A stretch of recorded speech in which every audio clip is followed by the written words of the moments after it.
Boston Celtics fans, I have a challenge for you. Last February, the channel had 1,007 new subscribers. This February, there's only 900. Well, I'm thankful for all 900 of you who have now joined the Celtics Today family. I want to make it a little bit bigger. Go on ahead and hit that subscribe button for me. Let's kick last February's ASS and start this video.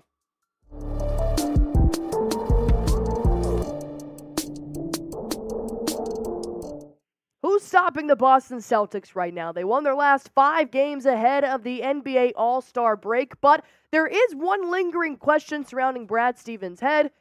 Can the Boston Celtics get better? We are going to explore a couple of buyout market players or perhaps some free agency players on today's show. I am your host of Celtics Today by Chat Sports, Allie Barefoot, and I do want to break down first and foremost what Brad Stevens revealed his plan is for the Celtics buyout market. He said, look, I think we just have to see, well, number one, if there's somebody that can provide great depth for our group, because it is a pretty phenomenal group.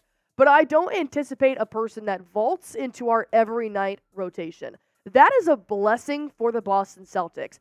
A, because they cannot pick up anybody over $12 million right now. They can't afford it. And B, the Boston Celtics are playing so great that if anybody comes into the rotation, well, it's going to be for probably 20 minutes or less. But nonetheless, there is still a buyout market and a lot of players out there. Let's go ahead and explore and see if Brad Stevens has one more move up his sleeve before the Celtics start their journey to Banner 18.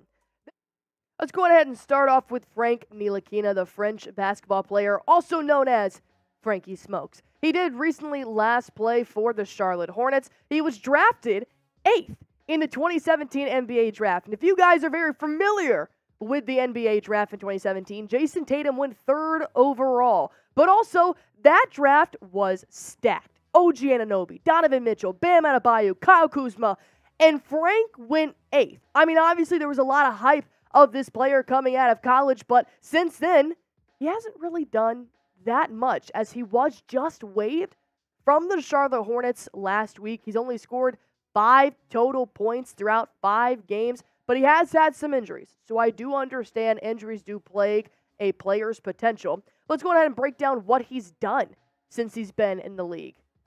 Not very good. About 3 points per game 4 years ago. Now he's averaging even less. 1 points per game, 1.2 rebounds per game, not even assists. I mean, I don't even know where that field goal percentage comes from. I feel like it's when you take the SAT and you get 500 points for just writing your name on the paper. I don't even know how low you can go in field goal percentages. So obviously Frankie Smokes didn't turn out to be the offensive player that the Charlotte Hornets in the NBA thought he was going to be, but can he be the defensive asset the Boston Celtics need? Because I know you're thinking, Allie, why the heck would we go pick up Frankie Smokes if you just showed me his offensive stats and they're garbage? Well, a 113 defensive rating is why the Boston Celtics go out and get him. Because you just heard Brad Stevens. You're not looking for anybody to play maybe any more than 20 minutes per game, maybe even 15 minutes per game. But you pull a defensive asset like 113 into the rotation, that elevates his C's just slightly on the defensive mark. And if it's not Frankie Smokes, what about Killian Hayes? Now, I got a lot of backlash for putting Killian Hayes in this video, primarily from Smitty, who does not like Killian Hayes, but I'll get into that more later. Killian Hayes could do a little bit of both. Maybe not so much more on the defensive side of the ball, but offensively, he's going to come in and at least put up a basket or two, which is kind of what you need for somebody that's going to be coming in the second or third rotation for the Boston Celtics. 7 points per game, 3 rebounds per game, 5 assists, which is fantastic because if you can just be an outlet passer and get the ball to whatever starter is on the court with you, then Killian Hayes might be a more seamless fit than somebody like Frankie Smokes. Plus, 42% from the field is not terrible. What is terrible is this kid's ego. You're playing for the Detroit Pistons, and respectfully, you're not even the best player on the Detroit Pistons, and you're requesting a trade. You want to get out of there. Well, that's how they responded. Shams tweeted this out on the NBA trade deadline date and said, well, we're releasing Killian Hayes. You wanted to be gone? Let somebody else pick you up. Well, nobody has just yet, which is why I think Brad Stevens should at least give him a call. But I do have to put this out there. The only way Smitty was going to let me make this video is if I did put his opinion in this video saying Smitty is not a fan of Killian Hayes. He thinks he is garbage. He does not want him on the Boston Celtics, but we always compromise in this relationship here at Celtics Today. So I said, all right, let me see how Celtics Today fans feel about it. Smitty's not a fan. I could see some upside on offense, and you guys can go on ahead and comment right now. Name a player you want to add to the Celtics backcourt. It can be Killian. You might lose some respect from Smitty, but who cares? It could be Killian. It could be Frankie. Go on ahead and comment down below. I personally think the backcourt could use some juice since Jaden Springer isn't the biggest guard in the NBA. He's about 6'3", 6'4" right now. And we already picked up Xavier Tillman to serve as a backup center. So let's focus on the backcourt here. Go ahead and comment a player down below. While you guys are doing that, take your time. I want to talk to you guys about PrizePicks, the #1 daily fantasy sports app in America right now, and there's a huge reason for this. One, because it's super easy to play. All you literally have to do is pick between 2 to 6 players and pick more or less on their projected stats, and you can win up to 25 times your money. And 2, it is the most fun you are ever going to play on a daily fantasy sports app. And I'm talking about NBA All-Star Weekend type of fun. You guys know our main man, Jaylen Brown, is going on in the dunk contest, and I know a lot of Celtics Today fans are huge PrizePicks fans. So all you guys have to do right now is go into PrizePicks, select the NBA tab, and they've got All-Star Weekend right there for you. I have Jaylen Brown having more than 95 points in the first round of the NBA dunk contest, and I have Tyrese Halliburton, who's been pretty lethal against the Celtics this year, to have more than 5.5 money balls made in the three-point contest. NBA All-Star Weekend just got 10 times more fun.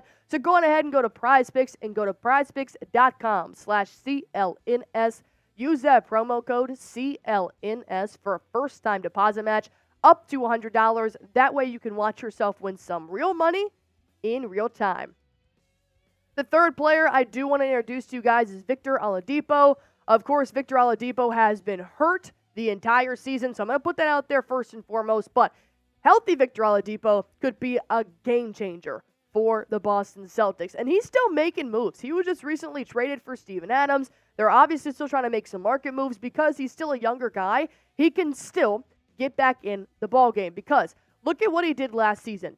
11 points per game, 3 rebounds, nearly 4 assists, 40% from the field. Victor could be a player that gets definitely 20 minutes per game at full, healthy potential. But the injuries, man, they've kept him out all year long, and I've said this from day one. If you're going to go out there and get a player that's had injuries, you better be sure he's going to be in the depth chart of a position that doesn't get injuries very much.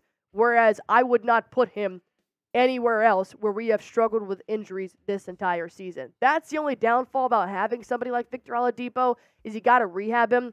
And the fact that Brad Stevens just went and picked up Jaden and Xavier, who are both rehabbing right now, makes me a little iffy on Victor Oladipo. But nonetheless, maybe Brad Stevens should at least pick up the phone and just see where he's at.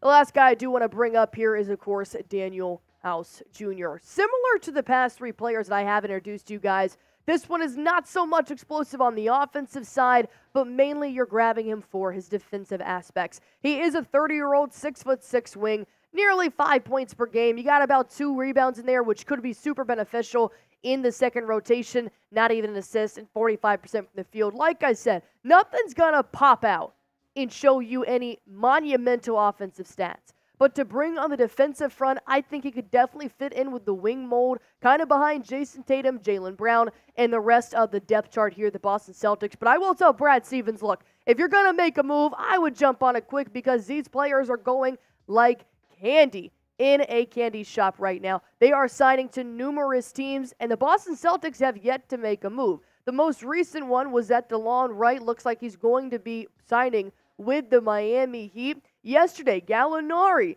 ended up signing with the Milwaukee Bucks. 2 targets that I know at least Smitty and I wanted. And I read some of your comments on Celtics Today, and it looks like you guys wanted them too. So I had to ask you, is Brad Stevens late to the game, or does he not think the Celtics need anything on their roster? What do you guys think? Do the Celtics need to add another player? Go on ahead and type Y for yes, type in for no. I definitely think yes. I think if other teams are trying to compete with us, you might as well clap back and add some more depth as well, but that's just me. Type Y for yes, type in for no. And like I said at the beginning of this video, we are in a subscriber battle with ourselves, and I don't want to lose to us. Last February, 1,007 new subscribers. This February, only 900. Let's go ahead and hit that sub button for me. That way, if anything the Boston Celtics do, you guys will be in the know.